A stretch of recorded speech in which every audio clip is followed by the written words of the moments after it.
Hello, welcome to my channel. അപ്പോൾ ഇന്നത്തെ vlog വന്നിട്ട് കുറച്ച് കുക്കിങ്ങും പിന്നെ ഒരു യാത്ര പോകുന്നതായിരിക്കും, ഒരു ലോങ് റൈഡ്. അപ്പോൾ ഞാൻ ഇടിയപ്പം അടുത്ത ദിവസം രാവിലെ ഇടിയപ്പത്തിന് വേണ്ടിയിട്ട് ഞാൻ നോക്കാണ് ഉണ്ടാക്കാൻ.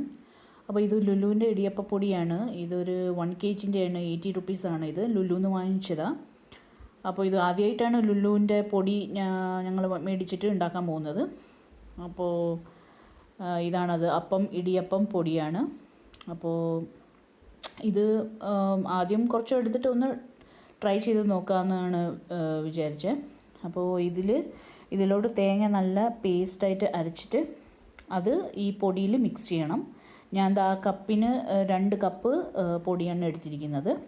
ഇപ്പോൾ അതിലോട്ട് ഈ നല്ല പേസ്റ്റായിട്ട് അരച്ച തേങ്ങ അതിലോട്ട് മിക്സ് ചെയ്തിട്ട് ഓവർനൈറ്റ് വെക്കും, ഫെർമെൻ്റ് ആവാൻ വേണ്ടിയിട്ട്. ഒരു 8 മണിക്കൂർ വെക്കും ഞാൻ. ഇതിലോട്ട് കുറച്ച് വെള്ളം കൂടിയും ചേർത്തിട്ട് പാകത്തിന് നിങ്ങൾ അളവ് നോക്കിയിട്ട് അത് ഫെർമെൻറ്റ് ചെയ്ത് വെച്ചിട്ട് പിറ്റേ ദിവസം ഉണ്ടാക്കുകയാണ്.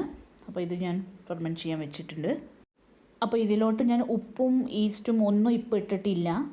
ഇനി നാളെ വെളുപ്പിനാണ് ഞാൻ ഉപ്പും പിന്നെ കുറച്ച് പഞ്ചസാര ഇടുന്നത്.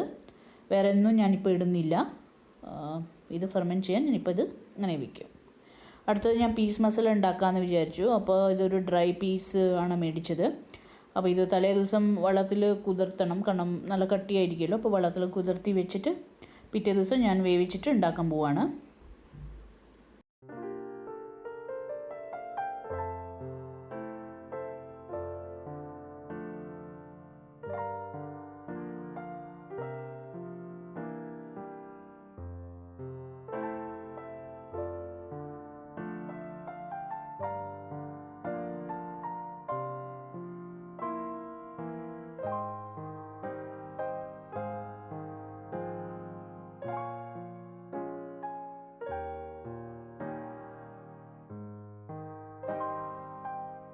Good morning.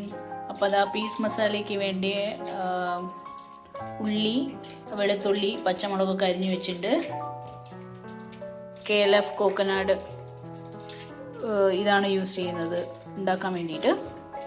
പിന്നെ കുറച്ച് ജീരകം ഇടും. ജീരകം ഇട്ടാൽ കുറച്ച് നല്ല ഫ്ലേവർ കിട്ടും. അപ്പോൾ ജീരകം ഇടും. നമ്മുടെ കടുക് പൊട്ടിയിട്ട് ആവുന്നുണ്ട്. ഇതിൽ പീസ് വേവിച്ച് വെച്ചിട്ടുണ്ട്. ഞാൻ മഞ്ഞളും ഉപ്പും ഇട്ടിട്ട് പീസ് വേവിച്ച് വെച്ചിരിക്കുകയാണ്. അപ്പോൾ ഉള്ളിയൊക്കെ ഇട്ടു. ഉള്ളി, വെളുത്തുള്ളി എല്ലാം ഇട്ടിട്ട് ആവുന്നുണ്ട്. കുറച്ച് ഉപ്പിടാം നമുക്ക്.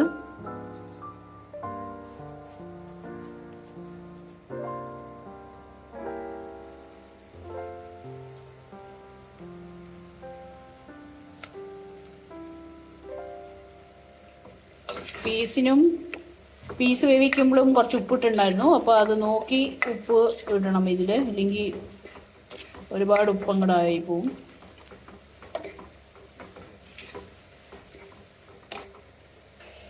കുറച്ച് കരിവേപ്പില,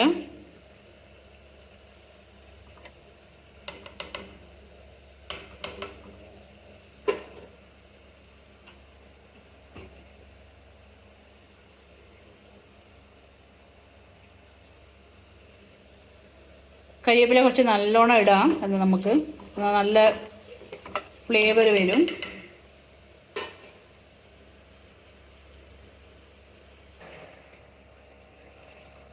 കുറച്ച് മഞ്ഞൾ ഇടാം.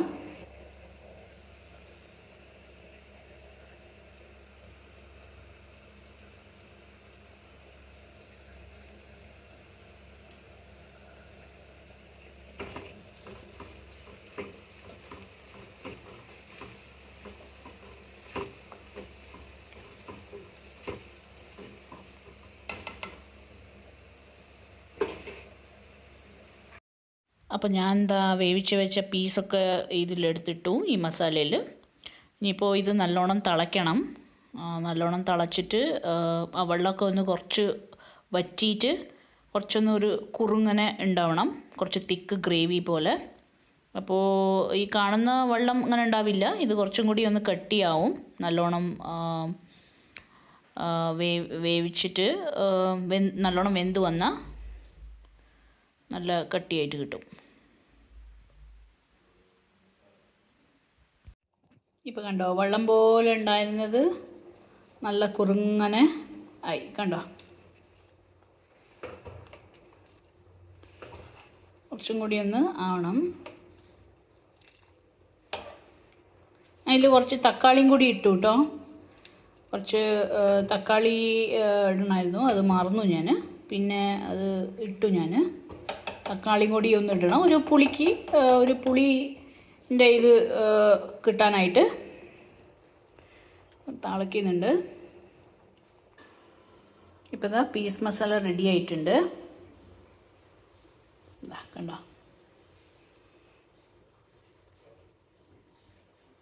ഇതാണ് എൻ്റെ സ്റ്റൈല് പീസ് മസാല. ഇതാണ്.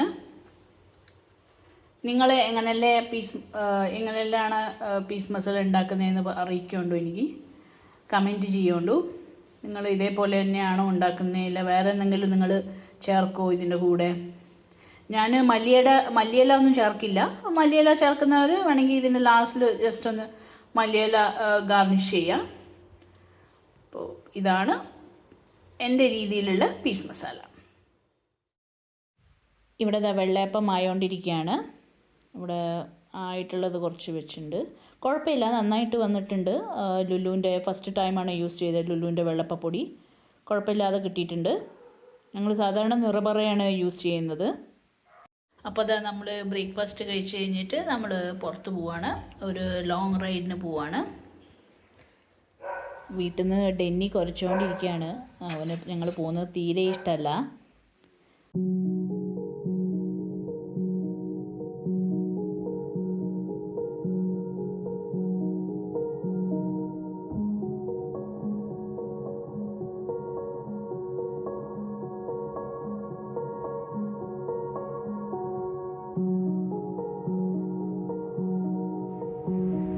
അപ്പോൾ ഇതൊരു കഫേയാണ്. ഞങ്ങൾ ലഞ്ച് കഴിക്കാനായിട്ട് വന്നു. ഇവിടെ ഉള്ളിൽ നിന്നൊന്നും എടുത്തില്ല, കാരണം ഉള്ളിൽ നല്ല ഇരുട്ടായിരുന്നു. അപ്പോൾ അതുകൊണ്ട് വീഡിയോ ഒന്നും എടുത്തില്ല.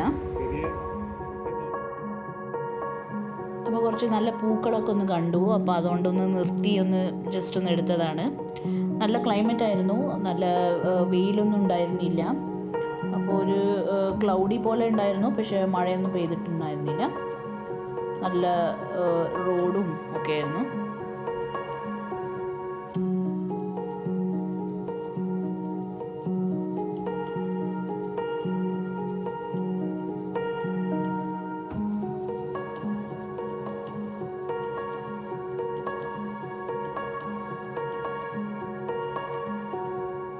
ഇതൊക്കെ എയർപോർട്ടിൻ്റെ സ്ഥലം തന്നെയാണ്. അപ്പോൾ അതുകൊണ്ട് അവർ നല്ല ക്ലീനായിട്ട് വെച്ചിട്ടുണ്ട്. നല്ല അപ്പുറത്തും ഇപ്പുറത്തൊക്കെ നല്ല പൂക്കളും ഒക്കെ ആയിട്ട് വെച്ചിട്ടുണ്ട്. കണ്ടോ, നല്ല നീറ്റായിട്ടാണ് അവർ മെയിൻറ്റെയിൻ ചെയ്തിരിക്കുന്നത്. പക്ഷേ ഞങ്ങൾ മെയിൻ സിറ്റിയിലോട്ട് വന്നാൽ ഇത്ര വൃത്തി ഉണ്ടാവില്ല. പക്ഷേ ഇതിപ്പോൾ എയർപോർട്ട് പോണ സ്ഥലമായതുകൊണ്ട് അവർ കുറച്ച് നല്ല ഇതിൽ നന്നായിട്ട് കണ്ടോ പൂക്കളൊക്കെ വെച്ചിട്ട് നന്നായി ഡെക്കറേറ്റ് ചെയ്തിട്ട് വെച്ചിട്ടുണ്ട്. നന്നായിട്ടുണ്ടായിരുന്നു. നല്ലൊരു റൈഡായിരുന്നു. കുറേ മരങ്ങളൊക്കെ ആയിട്ടും ഒക്കെ വെച്ചിട്ട് നന്നായിട്ടുണ്ടായിരുന്നു. അപ്പോൾ ഇത് ഇവിടെ ഒരു നൊവോട്ടൽ എന്ന് പറഞ്ഞിട്ടുള്ള ഒരു ഹോട്ടലാണ്, ഒരു വലിയ ഹോട്ടലാണ്.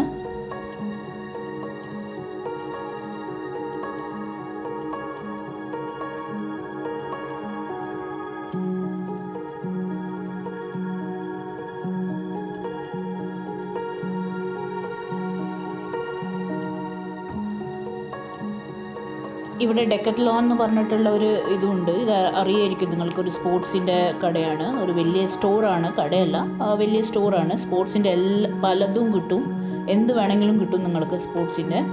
അപ്പോൾ അതിവിടെ ഉണ്ട്, അതിൻ്റെ ഒരു ബോർഡാണ് അവിടെ കണ്ടത്. നല്ലൊരു വ്യൂ ആയിരുന്നു, നല്ലൊരു റൈഡായിരുന്നു. ഞങ്ങളുടെ വീട്ടിൽ നിന്ന് 73 കിലോമീറ്റേഴ്സാണ് ഇതുള്ളത്. അപ്പോൾ ഞങ്ങൾ ശരി ബൈക്കിൽ തന്നെ പോവാമെന്ന് പറഞ്ഞിട്ട് ഞങ്ങൾ ഇറങ്ങിയതാണ്. നന്നായിട്ടുണ്ടായിരുന്നു.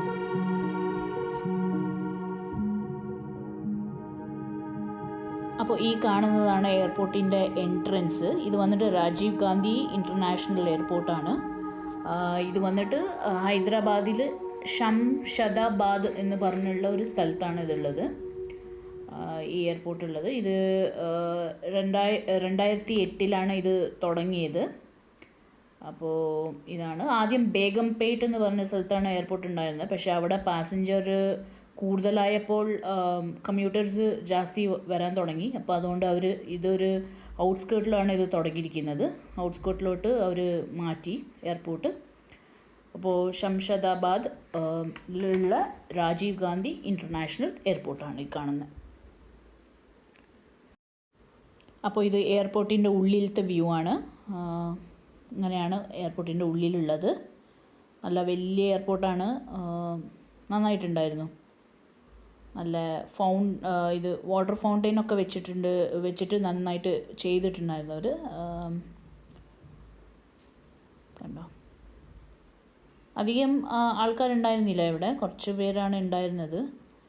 ഇത് കണ്ടോ, നല്ലൊരു ഫൗണ്ടെയിനൊക്കെ വെച്ചിട്ട് നല്ല ലൈറ്റ് സെറ്റൊക്കെ വെച്ചിട്ട് നല്ല ഭംഗിയുണ്ടായിരുന്നു. ഞങ്ങൾ കുറേ നേരം അവിടെ ഉണ്ടായിരുന്നു. അവിടെ കുറച്ചൊക്കെ നടന്ന്